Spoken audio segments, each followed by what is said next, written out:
Hello friends, तो आज मैं आप लोगों के लिए जैक आकांक्षा मॉडल पेपर फिजिक्स सेट 1 का सॉल्यूशन लेके आया हूँ। तो चलिए स्टार्ट करते हैं।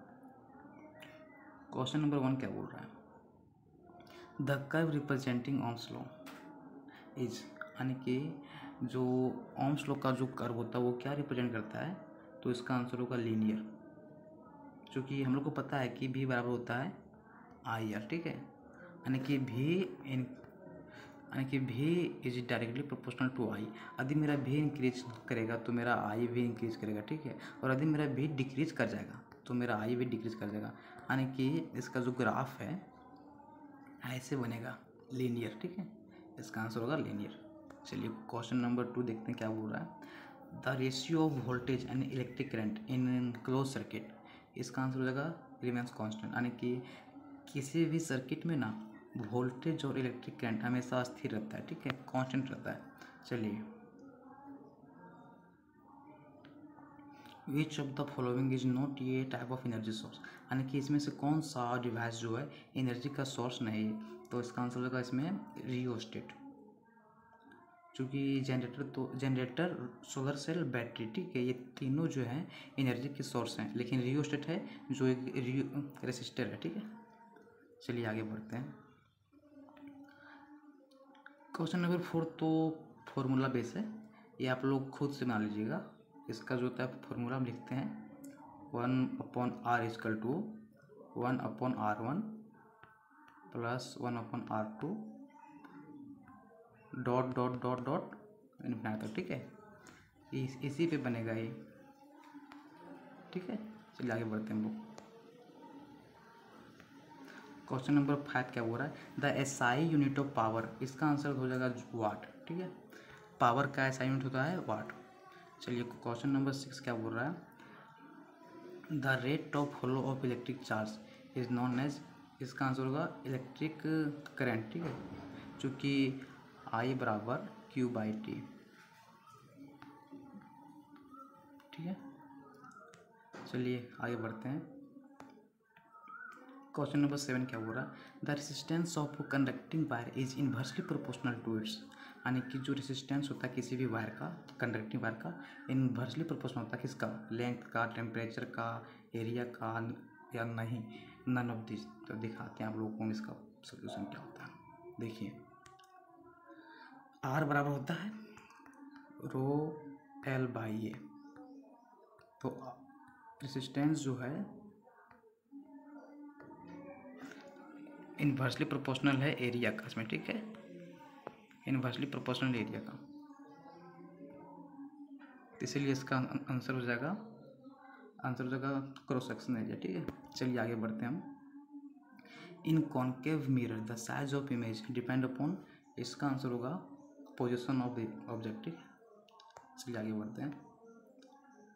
No, power of magnifying glasses is given by, ये तो फॉर्मूला है, इसका आंसर हो जाएगा 2, option number 1 plus D by F. ठीक है, यानी कि मैग्नीफाइंग ग्लासेस का फॉर्मूला क्या होता है? तो 1 प्लस डी बाई एफ। चलिए क्वेश्चन नंबर 10 क्या बोल रहा है? In human I image is format, यानी कि ह्यूमन आई में इमेज कहाँ बनता है? तो इसका आंसर होगा ऑन रेटिना, रेटिना पर बनता है। ठीक है, चलिए क्वेश्चन नंबर 11 क्या बोल रहा है? फॉर ये डाइवर्जिंग लेंस फोकल लेंथ, यानी कि डाइवर्जिंग लेंस जानते हैं आप लोग? डाइवर्जिंग लेंस को हम बोल सकते हैं कॉनकेव लेंस। ठीक है, कॉनकेव लेंस। तो क्या बोल रहा है? Diverging lens focal length is, यानी कि डाइवर्जिंग लेंस में फोकल लेंथ क्या होता है?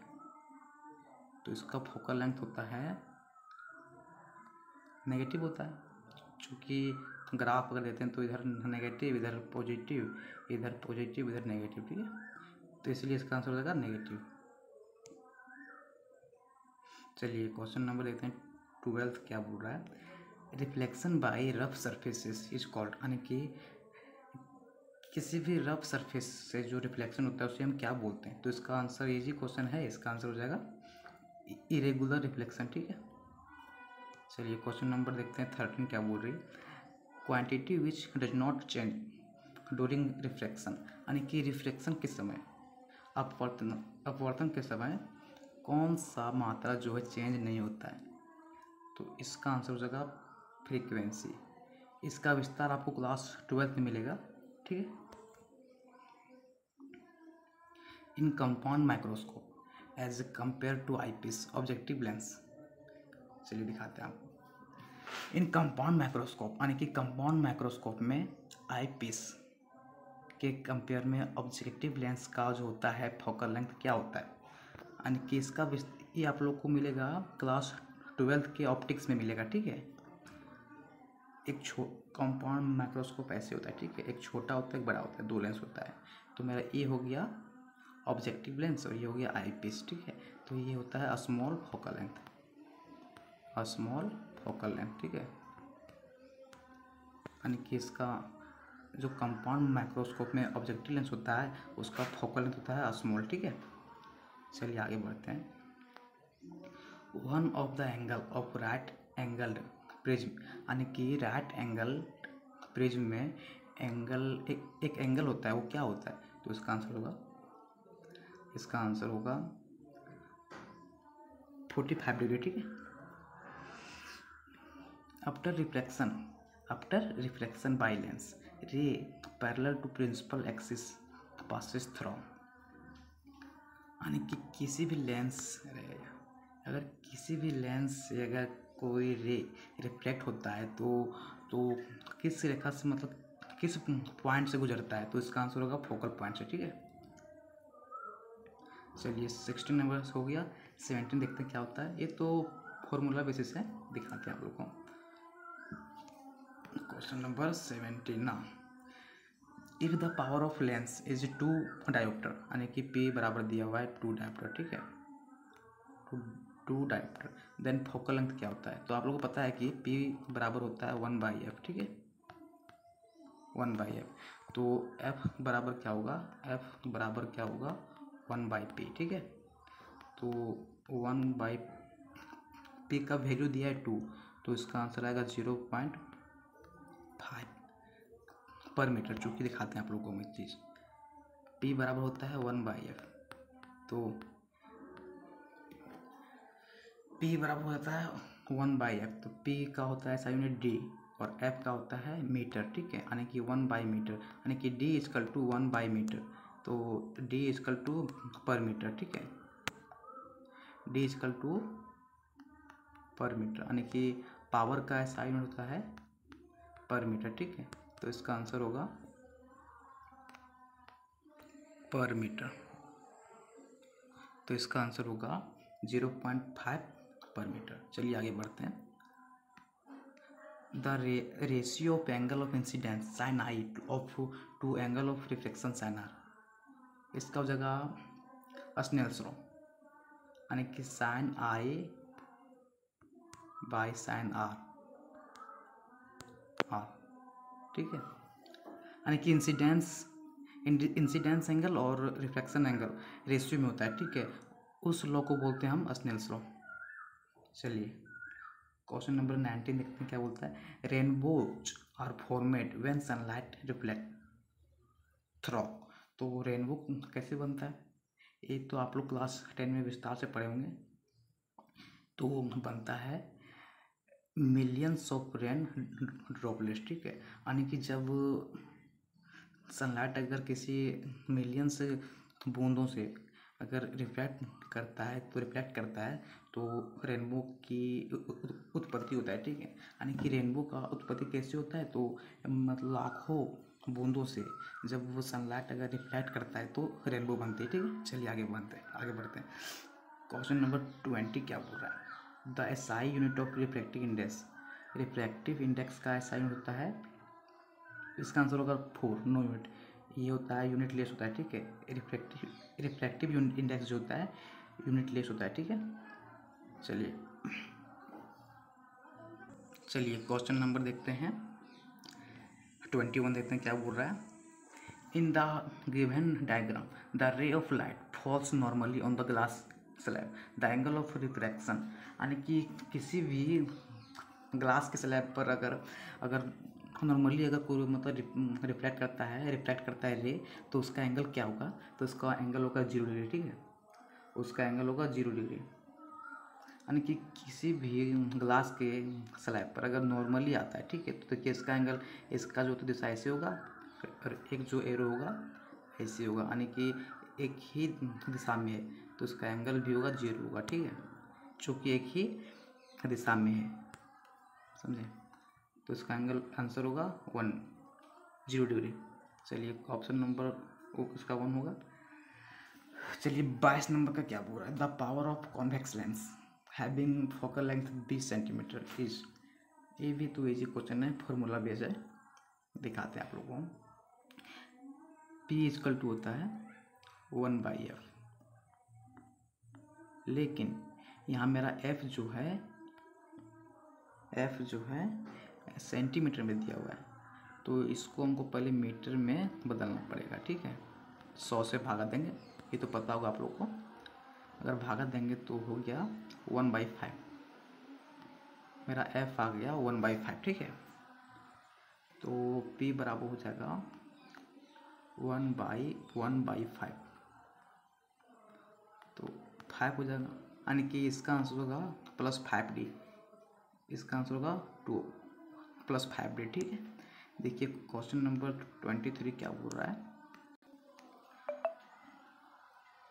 Which of the following diagrams represent the correct picture, यानी कि आप लोग क्लास 10 में इसको पढ़े होंगे कि ये मेरा ये तो फिगर गलती है, ठीक है, ये भी गलती है, ये भी गलती है, ये मेरा सही है, क्योंकि कॉन्वेक्स लेंस से हमेशा पैरेलल रे फोकस से होकर गुजरती है, ठीक है, समझे, यहाँ से गुजरती है, इसीलिए इसका आंसर होगा 1 नंबर, इसका आंसर 1 नंबर होगा, ठीक है। चलिए आगे बढ़ते हैं। The magnetic field inside a long straight solenoid carrying current, यानी कि लॉन्ग स्ट्रेट सोलेनोइड में मैग्नेटिक फील्ड जो होता है क्या होता है, ये इसका आंसर होगा 4, ठीक है, सेम होता है, क्योंकि सोलेनोइड में जो अंदर में जो होता है सोलेनोइड के अंदर में वो क्या होता है यार, सॉरी, सोलेनोइड क्या होता है दिखाते हैं आप लोगों को, ऐसे होता है, ठीक है, मतलब ऐसे होता है, इसके अंदर जो होता है ना क्या बोलते हैं मैग्नेटिक फील्ड सेम होता है, ठीक है, एवरी पॉइंट पे सेम होता है। चलिए आगे बढ़ते हैं। चलिए क्वेश्चन नंबर 25 क्या बोल रहा है, red light is used in traffic signal because, इसका आंसर होगा 3rd, चूँकि रेड लाइट का जो होता है ना मतलब फ्रिक्वेंसी ज़्यादा होता है, ठीक है, इसीलिए यह जो होता है रेड लाइट का जो होता है डिस्पर्सन होता है बहुत ही कम होता है, समझे। चलिए आगे बढ़ते हैं। क्वेश्चन नंबर 26 क्या बोल रहा है, marriage is an example of, यानी कि जो मर्चिका होता है किसका एग्जाम्पल है, तो मर्चिका जो होता है इसमें से इसका आंसर होगा 3rd, reflection and total internal reflection का एग्जाम्पल है। इसमें आप लोग को रिफ्लेक्शन तो पता होगा, लेकिन total inter reflection of light TIR आपको पता नहीं होगा, इसका विस्तार आपको क्लास 12 में मिलेगा ऑप्टिक्स में, ठीक है, वेब ऑप्टिक्स में। चलिए यानी कि इसका आंसर हो जाएगा 3rd। चलिए आगे बढ़ते हैं। ये star appears twinkling in the sky because, यानी कि स्काई में जो स्टार होता है चमकता है क्यों, ये तो आप लोग क्लास 10 में पढ़े होंगे। इसका आंसर होगा reflection of light by atmosphere, यानी कि एटमॉस्फेयर के द्वारा जो लाइट का रिफ्लेक्शन होता है, ठीक है, उसी के चलते हमारा जो स्टार्स जो हमारे हैं ट्विंकल करते हैं, ठीक है। चलिए 28 नंबर क्या बोल रहा है, the image form by a concave mirror is observe to be virtual erect and larger than the object, what should be the position of object, यानी कि इसका ऑप्टिक्स दिखाते हैं आपको हम। कॉन्केव मिरर बोला ना, देखिए ये मेरा हो गया पी हो गया पोल, ठीक है, मेरा हो गया एफ हो गया, ठीक है।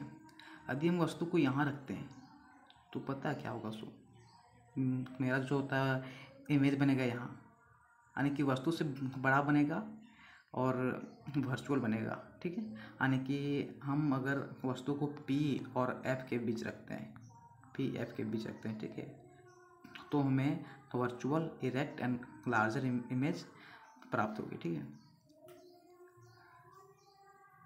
सॉरी वर्चुअल इरेक्ट और लार्जर ऑब्जेक्ट में प्राप्त होगी, यानी कि इसका आंसर हो जाएगा, इसका आंसर हो जाएगा 4, यानी कि पी और एफ के बीच रखने से हमें virtual erect and larger image प्राप्त होता है, ठीक है। चलिए आगे बढ़ते हैं।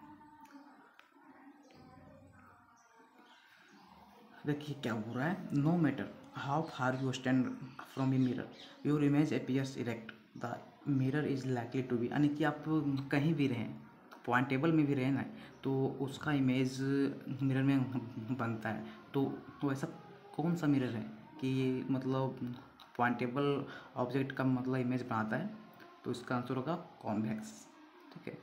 कॉन्वेक्स मिरर माने कि ये जो होता है ना, गाड़ी वगैरह में लगा होता है, ठीक है।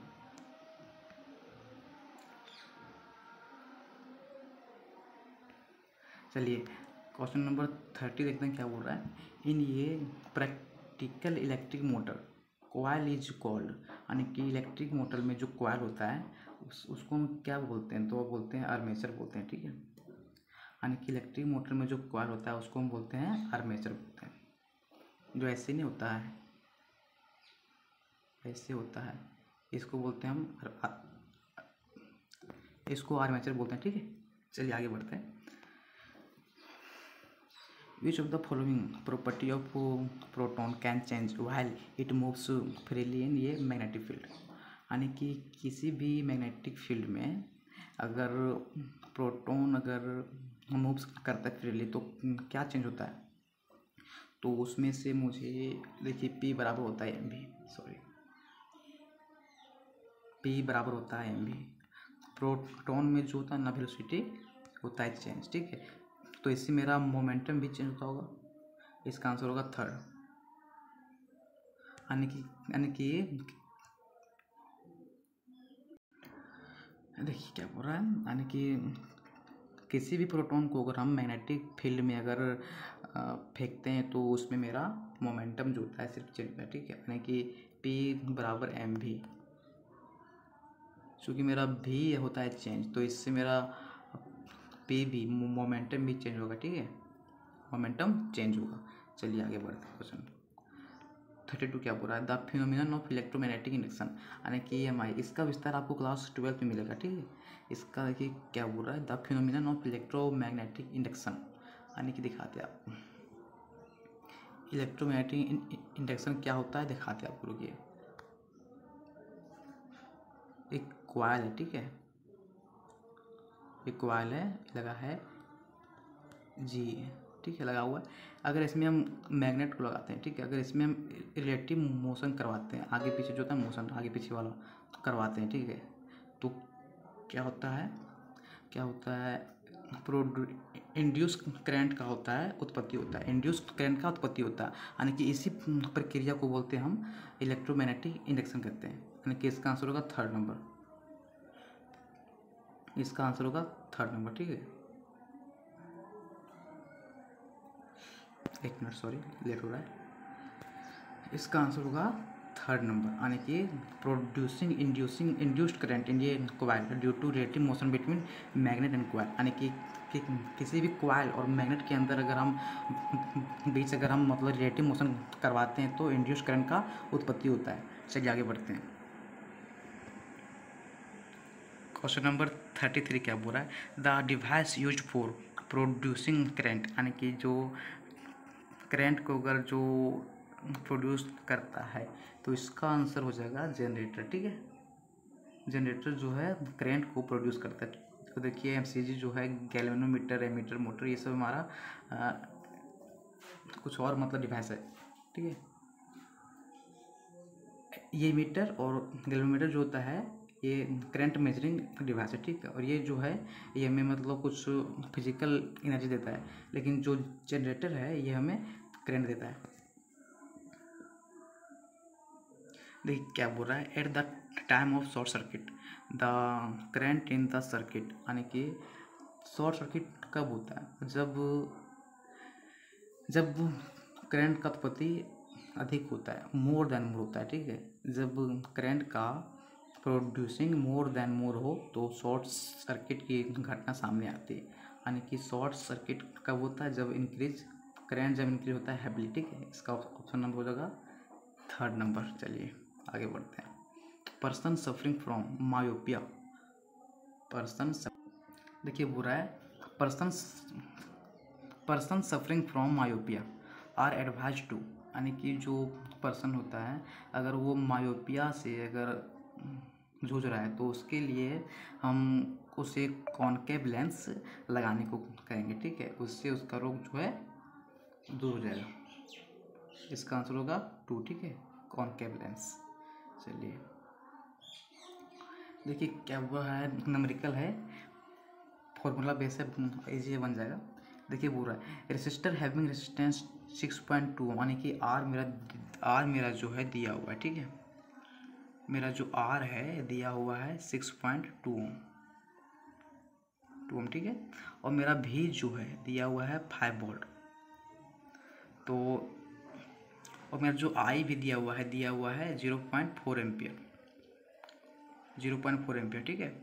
तो निकालने क्या बोल रहा है, the current that passes the resistor, यानी कि टोटल पावर निकालने बोल रहा है। तो P बराबर होता है वोल्ट इंटू करेंट, ठीक है, आई। तो मेरा V दिया हुआ है 5 वोल्ट और I दिया हुआ है 0.5 एम्पियर। तो इसको निकालते हैं, रुकिए। P बराबर दिया हुआ है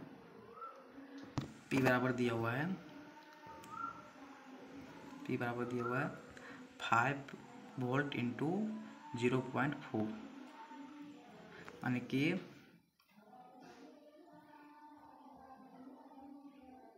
इसका आंसर हो जाएगा 2 आएगा, ठीक है, 2 वाट आएगा। इसका आंसर होगा 2 वाट, ठीक है, ऑप्शन नंबर 1 इजी है। फॉर्मूला इसका होगा P बराबर भी आई, तो भी मेरा दिया हुआ, आई दिया हुआ है, मान बैठाइए, आंसर आएगा, ठीक है। चलिए आगे बढ़ते हैं। क्वेश्चन नंबर 37 क्या बोल रहा है, by increasing the temperature the resistance of conductor, यानी कि किसी भी कंडक्टर में अगर तापमान को बढ़ाते हैं तो उसका रेजिस्टेंस क्या होगा, तो उसका रेजिस्टेंस भी बढ़ेगा, इंक्रीज होगा, ठीक है। ऑप्शन नंबर 1 होगा इसका आंसर। चलिए 38 क्या बोल रहा है, as compare to short wires long wires have, देखिए उसी कॉन्सेप्ट को अप्लाई करेंगे। आर बराबर रोएल बाई ए वाला, आर बराबर रोएल बाई ए। ये क्या बोल रहा है, शॉर्ट वायर्स जो होता है as compare to short wires, यानी कि लॉन्ग वायर्स अगर रहेगा तो रेजिस्टेंस क्या होगा, यानी कि आर डायरेक्टली प्रोपोर्शनल टू होता है एल का, ठीक है। अगर मेरा एल लंबा होगा तो मेरा आर भी लंबा ज़्यादा होगा, ठीक है। यदि मेरा आर ज़्यादा होगा तो मेरा एल भी ज़्यादा होगा। तो क्या बोल रहा है कि लॉन्ग वायर्स, यानी कि अगर मेरा वायर लंबा होगा तो मेरा रेजिस्टेंस भी ज़्यादा होगा, यानी कि इसका आंसर होगा 1 नंबर, मोर रेजिस्टेंस, ठीक है। और यदि मेरा वायर शॉर्ट होगा तो मेरा रेजिस्टेंस भी लेस होगा। चलिए क्वेश्चन नंबर देखते हैं 39, लास्ट हो रहा है धीरे धीरे। Current produced by AC generator, यानी कि एसी जनरेटर से कौन सा करंट प्रोड्यूस होता है, तो एसी करंट होता है, अल्टरनेटिव करंट होता है, एसी करंट होता है। अरे यार सॉरी,